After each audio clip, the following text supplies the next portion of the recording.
a lot of us on the call are trying to support youth or thinking about programs around it, but it's a pretty unique perspective to have your input on this topic and to hear your experiences.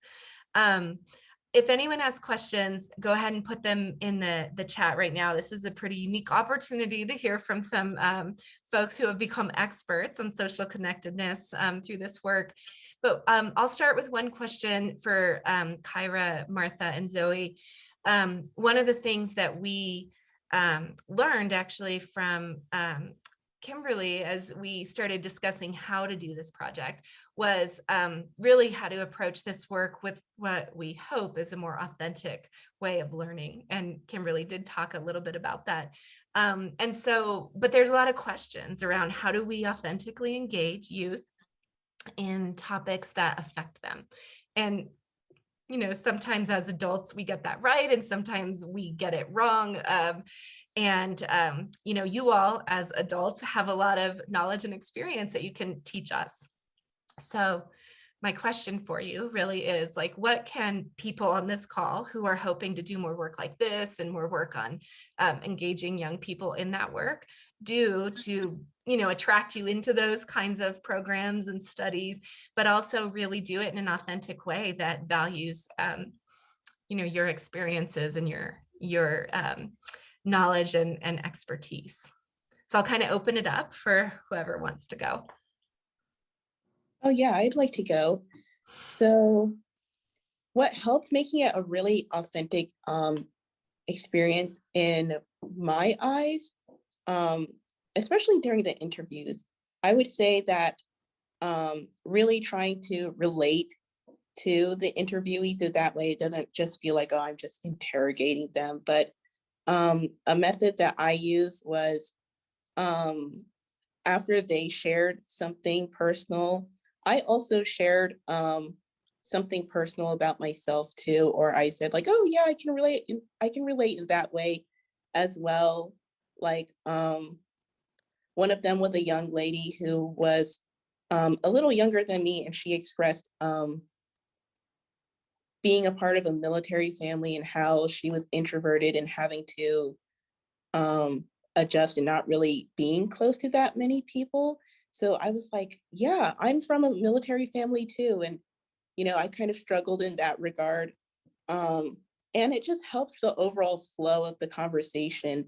The only drawback, I think, is just that we did have a time limit and, but yeah, I think it felt great. Awesome. Yeah, thank you, Kyra. How about Zoe or Martha? Any thoughts on engaging and studying this kind of topic with youth?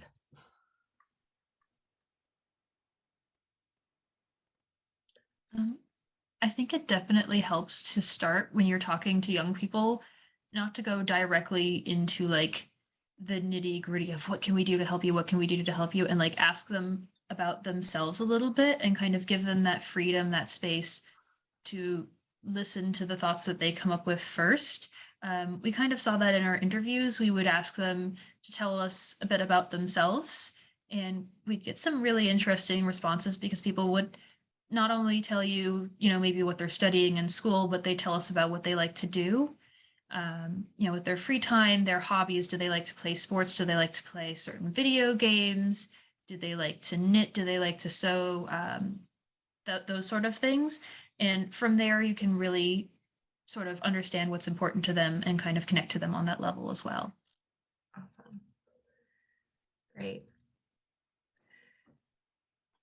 I would say what makes resources more authentic would be definitely having like a safe space, kind of building that trust, asking questions, exchanging information, not just kind of making it feel like pressured, kind of like what Zoe was talking about, like where it kind of feels like I'm talking to a robot.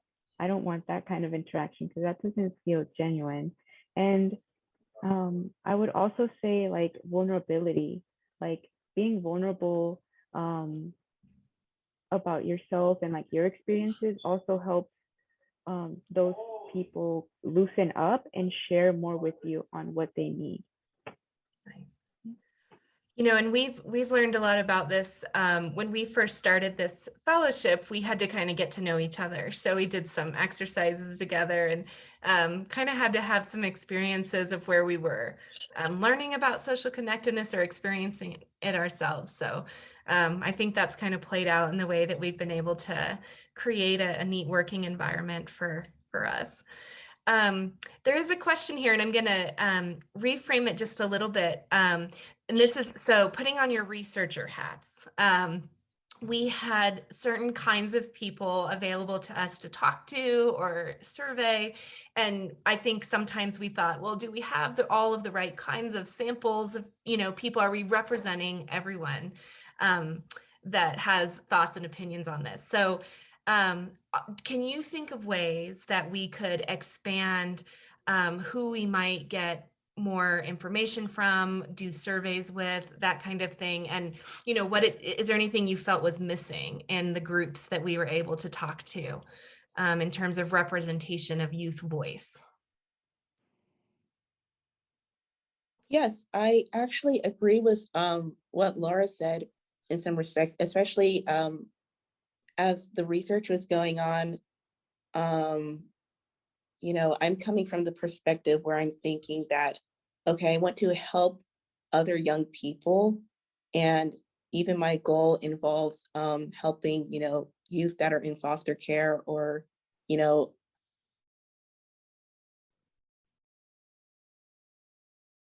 Oh, I think Kyra there you go.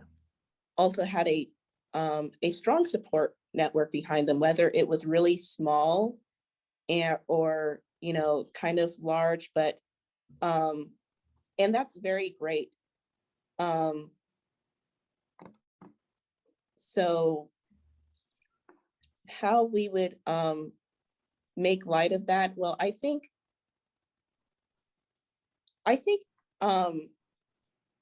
with getting some of the positives around how they connect, and then also learning more about what they need from their support network, it can definitely help us in reaching out to those who are more underserved.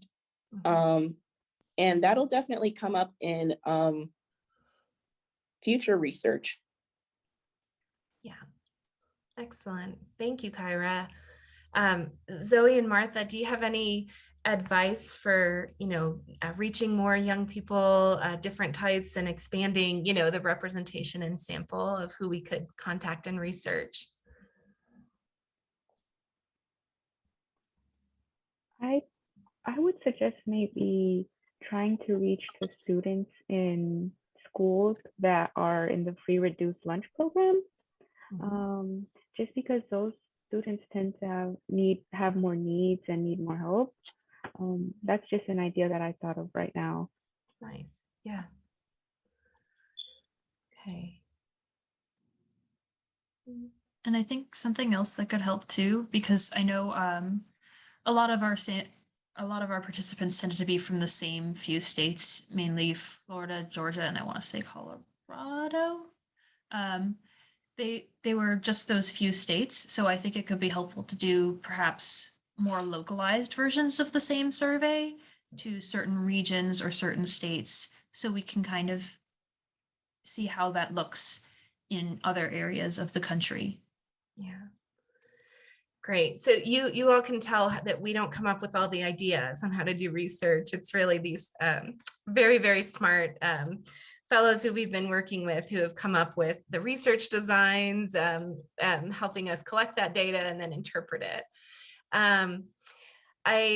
For next steps there, Martha mentioned a few of them. And they're also going to be doing other presentations. You'll see in the link, if you go to the website, they've produced a couple of reports. So a report on the quantitative work, a report on the qualitative work. So make sure and go and check those out. I think we're all really proud of how well those came together. Yeah, and if anyone who's still on and claps for the fellows in the chat, or congratulations on finishing this presentation. It was definitely a lot of preparation and work for the fellows. to get all of this together and get this far. So big thank you to everyone for participating. Everything's available afterwards, and thank you to Dr. Spring for all of her support at the foundation, and Rose and Kaylee, and Jaleese and some others, and Sarah, who run the fellowship from at VNL. And Zoe and Martha and Kyra, thank you so much. You all are big superstars and are just doing great work here, and then also, you know, the work that you're doing back home. So we're really proud. You did a great job. So we will see everyone soon. Thank you for joining, and please stay connected. We have more fellow webinars coming up, and we hope that you will continue to stay part of our community. So thank you, everyone, and have a really great rest of your day.